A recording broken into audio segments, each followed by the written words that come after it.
ওদের সে টিকটক আসিয়া সব গেল ভাসিয়া। টিকটক ভিডিও দেখে না, অনেকের বউ টিকটক করে, যার বউ টিকটক করে এ তো সেলিব্রিটি, আর বইয়ের পা ধরে চুমে খাওয়া উচিত। এই আসসালামু আলাইকুম দর্শক, আজকের ভিডিওটা নিয়ে এসেছি গোলাম রব্বানির টিকটক করে সেই মেয়েদেরকে নিয়ে যা বললো। আসুন ভিডিওটা দেখি। এ বউ হলো পার্সোনাল জিনিস, পাবলিসিটি করার জিনিস না। বউ ঘরে ঢাকে রাখার জিনিস, আলগা করে দেখার জিনিস না।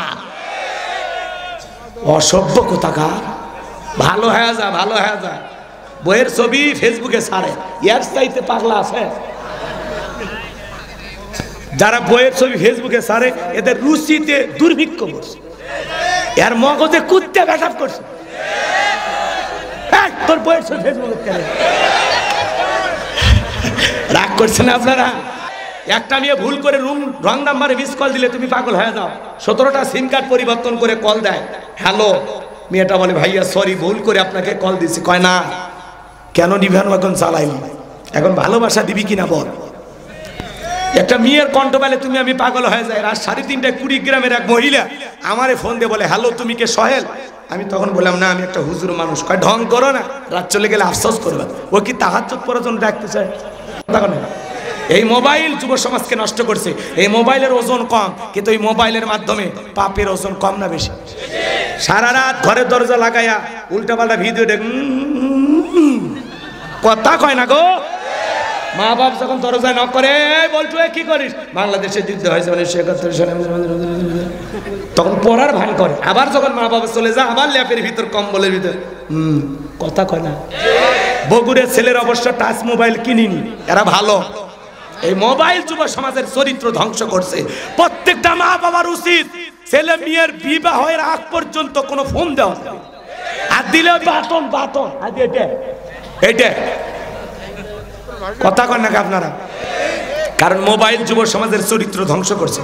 এই মোবাইলের মাধ্যমে সারাদিন অনলাইনে জুয়া খেলে, ফ্রি ফায়ার, পাবজি খেলে। কথা কন নাকি? আমি বলবো ও দেশে মোবাইল আইছে, চিঠি বন্ধ হইয়াছে, দিওয়ানা বানাইছে, পোলা মাইয়ার মনের কথা ভাসে বাতাসে।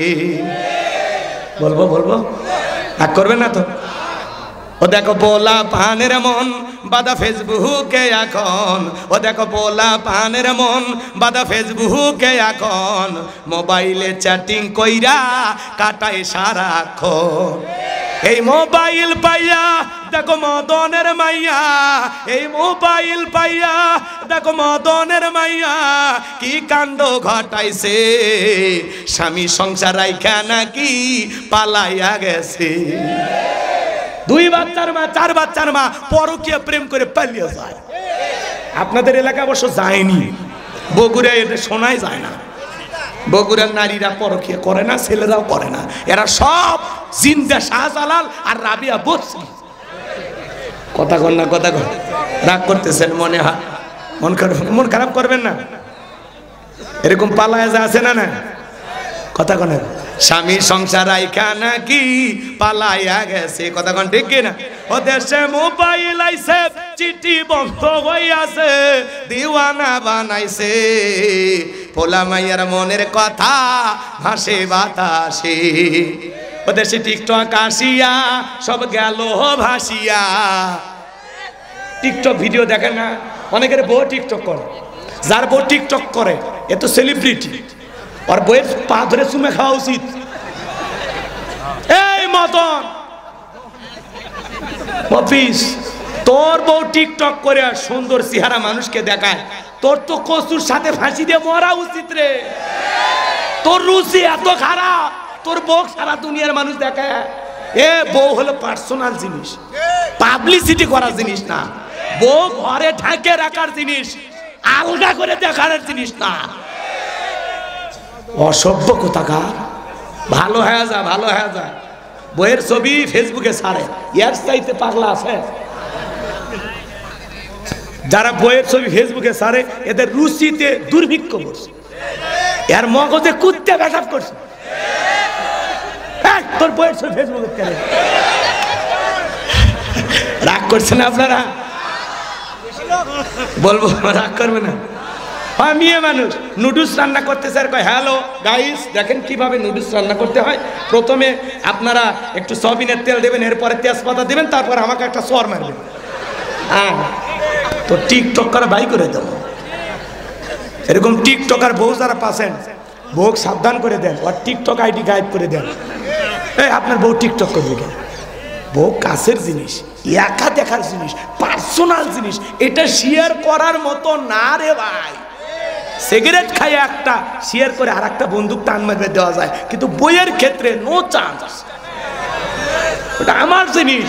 আর এই পাগলা বন্দুক নিয়ে এসে কয় এ শেফালি কই গেলি? এই যে আমার দোস্ত আসছে রুবেল, একটু আসো না, তোমারে দেখতে চায়। আর কপালত চর মারো, তোর বন্ধু দেখবি করে কথা কয় না কেন? আজকে সমাজে কোনো পর্দা নেই, বেপর্দা। ঘরগুলো ফ্রি হয়ে গেছে। চার ভাই এক জায়গায় থাকিচ্ছে, এর বউ কুই দেখিচ্ছে, ওর বউ কুই দেখিচ্ছে, খালি ঘুমানোর ক্ষেত্রে চান্স পায়। আর বাকি সময় যে যার বইয়ের সাথে ইচ্ছে গল্প করিচ্ছে, লুডু খেলিচ্ছে, লুডু লুডু। এরকম ফ্যামিলি নাই, এলে বলে ফ্রি। আল্লাহ এদের হেদায়েত দান করুক। যাক, সময় নাই, তাছাড়া আরো সাইজ করলে অল্প ডোসে কাজ হোক নাকি? কখন রাগ করতেছেন আপনারা? ওদের সে টিকটক আসিয়া সব গেল ভাসিয়া, সিদ্দিক সোরা নায়ক হইছে আইডি খুলিয়া। এই মোবাইলে হাই কি জাদু আছে ভাই, এই মোবাইলে হাই কি জাদু আছে ভাই। পোলা পান বুঝাছে, পড়ালেখা তুইলা রাখছে সপ্তম আকাশে। পড়াশোনার করে না। আল্লাহ যুবকদের হেদায়েত দান করুক, জোরে বলে না আমি। সম্মানিত ভাইরা আমার, ভূমিকা লম্বা কথা নয়, সরাসরি মূল আলোচনায় প্রবেশ করতে চাই। তারপরে দু একটি কথা না বললে নয়। আমরা যত জায়গায় কোরআনের কথা বলতে যাই, আজ থেকে কয়েক মাস আগেও যেখানে আমাদের খাবারের আয়োজন থাকতো, এখানে আমাদেরকে প্রথম সবক দেওয়া হতো। কিছু বুদ্ধিজীবীদের আগমন ঘটতো, এরা এসে বলতো হুজুর এটা বলবেন না, ওইটা বলা যাবে না, এটা বলবেন, ওইটা বলবেন না। কথা বলেন না কেন? এরপরে যখন আমরা মঞ্চে উঠবো, ঠিক আবারও দ্বিতীয় দফায় কিছু বুদ্ধিজীবীদের আগমন ঘটতো।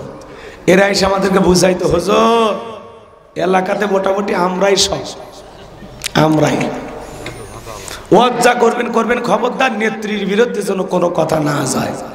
বলেন তো বাজান, এখনকার ওই বুদ্ধিজীবীরা আছে, টর্চ লাইট মেরেও চেহারা খুঁজে পাওয়া যাচ্ছে না। কথা বলে ঠিক কিনা? এজন্য মনে রাখবেন, জুলুম কখনো চিরস্থায়ী হতে পারে না। জালেমের শেষ পরিণতি হলো পরাজয়, আর মাজলুমদের শেষ পরিণতি হলো বিজয়। শেষ বিজয়ের হাসি মুসলমানের হাসবে। কথা বলে ঠিক কিনা? সম্মানিত ভাইরা আমার, যারা কোরআনের কথা বলতে বাধা দিত, আজকে তারা ক্ষমতা হারিয়ে পাগল। কথা কয় না কেন? কোন কোন কোন সুরতে হাজির হচ্ছে ঠিক নাই। কথা কি বুঝতে পারতেছেন? এজন্য মনে রাখবেন, যারা জুলুম করে এরা কখনো সফল হতে পারে না। জালেমদেরকে আল্লাহ ভালোবাসে না। আল্লাহু লা ইয়াহদিল কওমাজ জালিমিন। যারা জালেম এদেরকে আল্লাহ পছন্দ করে না, আল্লাহ এদেরকে ভালোবাসে না। জালেমদেরকে আল্লাহ তাআলা হেদায়েত দান করে না। আমরা মাজলুম ছিলাম, আল্লাহ তাআলা আমাদের উপরে সাহায্য করেছেন। কথা বলে ঠিক কি না? কিন্তু আমরা যেন কখনো জুলুম না করি, এটাই মাথায় রাখা লাগবে। কারণ জালেমদের সাথে আল্লাহ নাই, আল্লাহ আছে কার সাথে? মাজলুমদের সাথে। জোরে বলেন কার সাথে? তাহলে আমরা মাজলুম থাকলে আল্লাহর সাহায্য আসবে। জালেম হলে আবার আমাদের দ্বারা যারা জুলুমের শিকার হবে, মাজলুম হবে, আল্লাহ তাদেরকে সাহায্য করবে। তাহলে এই কথাটা মাথায় খেয়াল করে রাখবেন। আমি যেটা বলবো না, একটু মন দিয়ে বুঝবেন। আমরা কখনো কারো প্রতি বিন্দু পরিমাণে জুলুম করব না, ইনশাআল্লাহ। সম্মানিত ভাইরা আমার, মনে রাখবেন, যুগে যুগে নবী রাসূলেরা দাওয়াতি কাজ করেছেন। তাদের দাওয়াতি কাজেও কাফের বেঈমানেরা বাধার পাঁচির তৈরি করে দিয়েছিলেন। এরপরে আল্লাহর পয়গম্বরেরা শত বাধার পাঁচিরকে ভেঙে আল্লাহর জমিনে আল্লাহর পথে মানুষকে দাওয়াত দিয়েছেন। কথা বলে ঠিক কিনা? আপনার আমার প্রিয় নবী কালেমার দাওয়াতে থেকে করণের প্রসার করতে গিয়ে মার খেয়েছেন, রক্ত জড়িয়েছেন, দান্দার মোবারক শহীদ হয়ে গেছেন। সাহাবা ইকরাম দ্বীনকে প্রতিষ্ঠিত করতে গিয়ে মার খেয়েছেন, রক্ত জড়িয়েছেন, জীবন দিয়েছেন। ও বাংলার মুসলমান, 1971 সালে এদেশের মাটির জন্য, এদেশের স্বাধীনতার জন্য আপনার আমার পূর্বপুরুষেরা যদি জীবন দিতে পারেন, রক্ত দিতে পারেন, 2024 সালে 2000-এরও বেশি মানুষ স্বৈরাচার জালেমের পতন ঘটানোর জন্য যদি জীবন দিতে পারেন, রক্ত দিতে পারেন,